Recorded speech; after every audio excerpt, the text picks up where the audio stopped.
The Idaho students, the killer responsible allegedly for murdering 4 individuals, has been captured. We see this this individual, Bryan Christopher, allegedly responsible for the deaths of 4 people. He was captured. He's still currently in Pennsylvania, and he's being extradited to come back here to the state of Idaho. We're going to listen to what the police chief said in a recap, along with the prosecutor, Bill Thompson, and we'll learn more about Bryan Christopher Kohberger and about his background.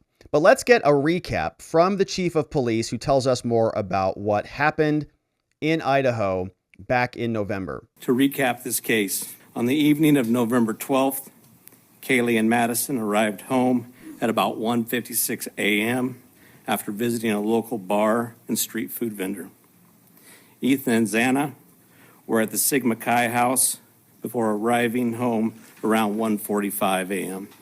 The 2 surviving roommates had also been in the community but returned around 1 a.m. On the morning of November 13th, a 911 call was made at 11:58 a.m.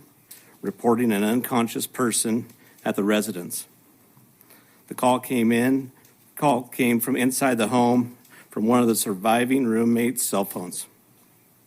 Moscow police responded and found 2 victims on the 2nd floor and 2 victims on the 3rd floor. On November 17th, autopsies were conducted, and the Latah County coroner confirmed the identity of the 4 victims. The cause and manner of death was homicide by stabbing. Terrible. Some had defensive wounds. These murders have shaken our community, and no arrest will ever bring back these young students. However, we do believe justice will be found through the criminal process. This was a very complex and extensive case. We had developed a clear picture over time, and we stand assured that the work is not done. But be assured the work is not done. This has just started. Since November, we have remained laser focused on pursuing every lead in our pursuit of justice for the victims and their families. I recognize the frustration with the lack of information that's been released. However, providing any details in this criminal investigation might have tainted the upcoming criminal prosecution or alerted the suspect of our progress. We will continue to provide as much information as we can as the process moves forward. Today, I want to specifically thank our dedicated Moscow Police Department detectives, patrol officers, the Idaho State detectives, the Idaho State troopers, and their crime lab technicians and scientists.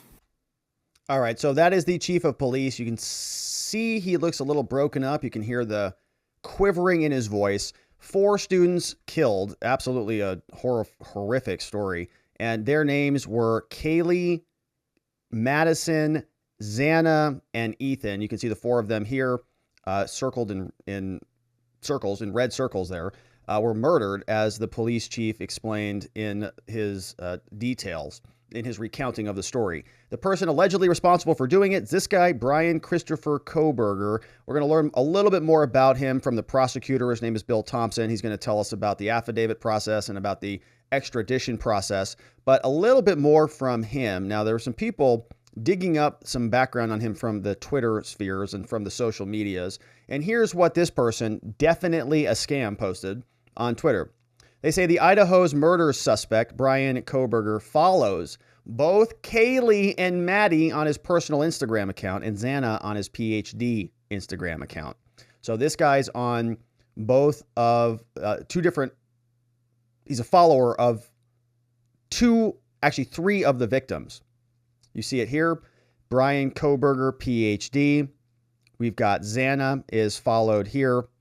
And we also have Kaylee is followed here by Bryan Kohberger, actually by both accounts. You see both of those there. Let me get myself out of the way. You see them both there.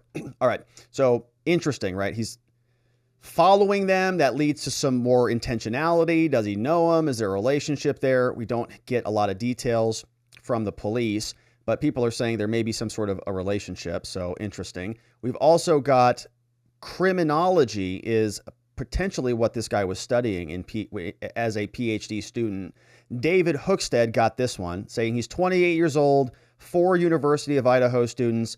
Washington State University lists him as a graduate studying criminology. It's not clear if he is still an active student. The school is just 15 minutes away from Moscow, Idaho, which is where all of this occurred. So there's another photograph of him there.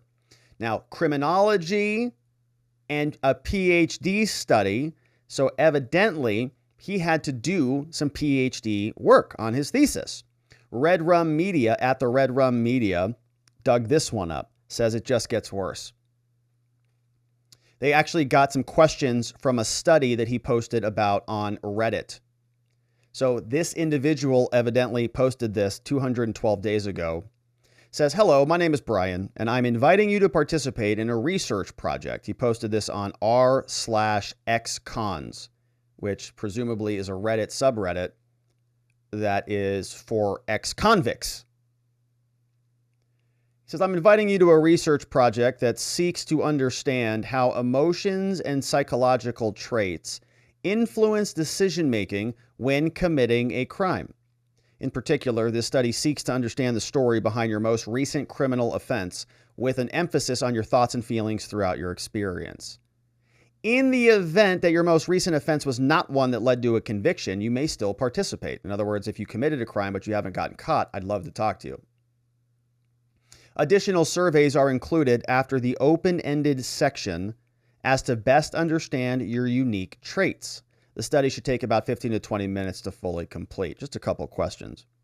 Now, your answers and identity that are provided will be completely confidential, and the link to the survey is also an anonymous link. The research has been approved by the DeSales University IRB. Participants must be 18 years of age or older. If you opt in to participate, you can cancel at any time. If you have any questions, please let me know. Send me an email at bk5781 at an edu address posted to Twitter. Very interesting survey. So here are some of the questions now that popped up during the survey from DeSales University. Question: after committing the crime, what were you thinking and feeling? How did you leave the scene? Any good ideas? Before leaving, is there anything else you did? Can you tell me why you did that? And you didn't get caught? Great. How did you accomplish your goal? Please explain what you were thinking and feeling.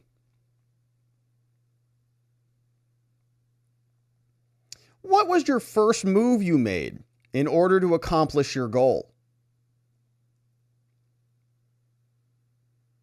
Please detail any thoughts. Before making your move, how did you approach the victim or the target? Please detail what you were thinking and feeling. Why did you choose that victim or target over others? These people, like, what if this is like, shoplifting? Somebody stole a candy bar. This is like Dexter level murder questions. Why did you choose that victim or target over others? Did they offend you, and did you plot on them for 4 months before you decided to do it? After arriving, what steps did you take prior to locating the victim or the target? Please detail your thoughts and feelings. Those were the questions from Bryan Kohberger when he sent that in on Reddit. So, very strange individual. And he has now been apprehended. And the police are pretty sure they've got the guy who did it. They feel pretty confident about it. But unfortunately, we don't get much more information until he is transported back. This is the Idaho prosecutor responsible for bringing to justice the alleged murderer of 4 Idaho students. Good afternoon, folks. My name is Bill Thompson. I'm the Latah County prosecutor. And it's sad to be here, but happy to be here at the same time. As Chief Fry indicated, a criminal complaint was filed yesterday here in Latah County charging the defendant, Mr. Kohberger, with 4 counts of first-degree murder, in addition to felony burglary, which involves entering the residence with the intent to commit the crime of murder. Mr. Kohberger, and let me preface, there is a pending case now in court, and I and my office and the investigators have to live with the restrictions that our Supreme Court places on pretrial publicity. That said, I promise you we will share with you, through the court process or otherwise, whatever we are allowed to. I just appreciate your patience on that. The factual basis for the charges are summarized in what's called a probable cause affidavit that is on file with the court. According to the rules of the Idaho Supreme Court, that is sealed until Mr. Kohberger is physically back in Latah County and has been served with the Idaho arrest warrant.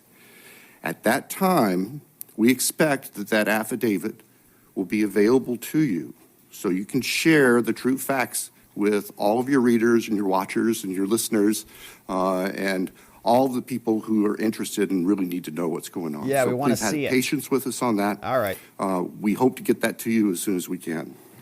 As far as Mr. Kohberger, I can share with you that he is a graduate student at Washington State University and has an apartment residence over at Pullman.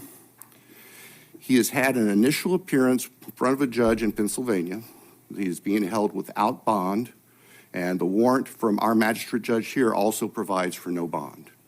We understand that he's scheduled to be back in court in Pennsylvania next Tuesday afternoon, and that a public defender has been appointed for him there. The process at this point is, since he was arrested in another state, he has the opportunity to either waive extradition and return voluntarily to the state of Idaho, or if he prefers not to waive extradition, then we will initiate extradition proceedings through our governor's office. And we talked about some of that last time. The last time we talked about extradition here was in the Kyle Rittenhouse case. And if you remember, his attorneys were going to be challenging extradition back to Kenosha at some point, and then they didn't. It happens pretty quickly. I think most states, and I haven't taken a look at, Idaho versus Pennsylvania, but most states in the United States are part of what's called an interstate compact, right? They sort of agree with each other that they'll recognize each other's justice systems. And so extradition usually happens like rapidly. In actual country exchanges, it takes a lot longer. We talked earlier this week about the Duggan case, which is the Australian individual who is wanting to be, the DOJ wants to extradite him. And a process like that will take a lot longer. If we do that, it can take a while for him to get here. So again, I'm asking for your patience and understand that's just the way the system works. All right, so it will take some time. That is the Santa Claus prosecutor who's going to be bringing justice down the chimney for all of us. And here he is explaining a little bit more about having some patience, but he's also telling the world, get the information out about this guy. Let everybody know this happened. Once he gets here, he'll have an initial appearance with our magistrate. They'll deal with issues such as making sure competent counsel is representing him, and the case will be scheduled for further hearings. Your primary source of factual information is going to be the court record, because that's what the Supreme Court says we need to refer you to. So please pay attention to what's going on in court and have people there to watch and hear what's being said. As an attorney, myself and my office, we are limited on what we are allowed by the courts to say outside of the courtroom. Not much news. So please just work with us. Finally, as the chief indicated, this is not the end of this investigation. In fact, this is a new beginning. You all now know the name of the person who has been charged with these offenses. Please get that information out there. Spread it around like wildfire. The public, anyone who knows about this individual, to come forward, call the tip line, report anything you know about him to help the investigators and eventually our office and the court system understand fully everything there is to know about not only the individual, but what happened and why. Yeah, so next, I'll introduce sharing that with you. So if you know anybody or if anybody does know anything, right, that is still something that they're looking for. They still want information. And the rest of the press conference was very, very quick. They didn't release a lot of new information because they said they can't, right? All of this is going to be in the affidavit, in the probable cause statement. When he does get transferred back, he'll be served with it. They're going to say, we have to serve the defendant before we can make the rest of this stuff public. and then we'll see it. And then what's in there should be good, right? There should be a lot of information in there about how they justify and support their causes. It should be more, more details. It won't be a full police report until they also release that as well. They're typically just in this probably a couple pages. We often read a lot of the initial affidavits. I imagine this one will be pretty hefty, but then we'll look at the full police report once the discovery process starts and more of this information comes out. But it is interesting that they've caught the person. The information that they are sharing is not much, but there is one bit that they are making sure they are letting us know about, and it involves the murder weapon. Hey, Chief. Have you guys found the murder weapon or the Hyundai Elantra? So we are still looking for all pieces of evidence, but we are still looking for the weapon. And I will say that we have found an Elantra. They found an Elantra, but not the murder weapon, and they're letting you know that in case you know anything about the Elantra or the murder weapon. So still piecing together some parts of this, but good news is, evidently, they found the person responsible for the horrific murders of 4 students. And so our thoughts and prayers go out to their families as they hopefully get a little bit of closure, knowing that the process has at least started. Of course, we will continue to cover this and other stories like it as we dive back into some criminal law here. But if you'd like to follow along, don't forget to subscribe. Of course, we'll be back here, and we look forward to seeing you as we come back.